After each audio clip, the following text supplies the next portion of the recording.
experiencing right now. Okay, so for the final term, we have three topics to discuss. The first one is detecting corrosion. The second is removing and treating corrosion. And the third one is, of course, corrosion control, which is a summary. Okay, for this section, this topic rather, so we have two objectives. We have to familiarize the different methods of inspection. There are actually four. Okay, to learn the functions of different equipments and its uses. Okay, there are four methods of inspection. First one is visual inspection. We have the dipenetrant inspection, ultrasonic inspection, and X-ray. Okay, what is for the visual inspection? What do you think is the most effective tool, okay, in inspecting or detecting corrosion? There's no other than our pair of eyes. Okay. They say that in the manual, okay, that the most effective and basic tool of inspecting or detecting corrosion is our eyes. Okay, like I mentioned earlier. Anyway, it uses it is the most exotic inspection equipment because it doesn't use so much of big machineries or anything that's so electronic.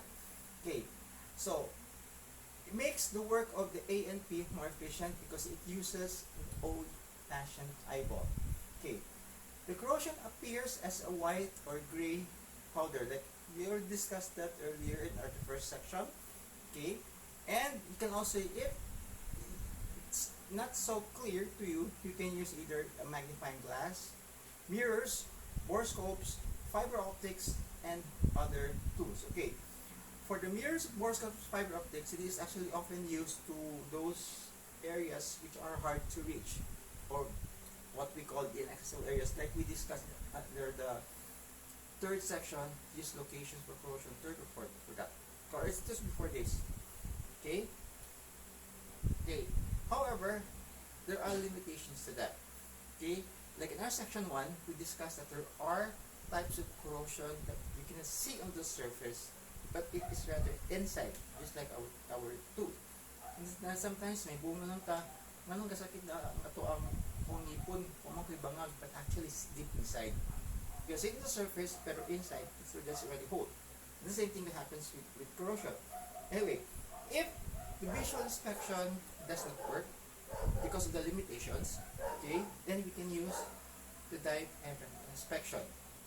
Okay, now there are, like I said, there are some types of corrosions that cannot be seen visually right away. Okay, okay. An example for that is stress corrosion. Okay, stress corrosion cracks are sometimes difficult, if not impossible, to detect by visual inspection. Okay, what is done here is because cracks may be found. Cracks, you cannot. There are some cracks that are barely hard to see. Okay, however, if the cracks are big, it's very easy. But if the crack is very tiny, like here,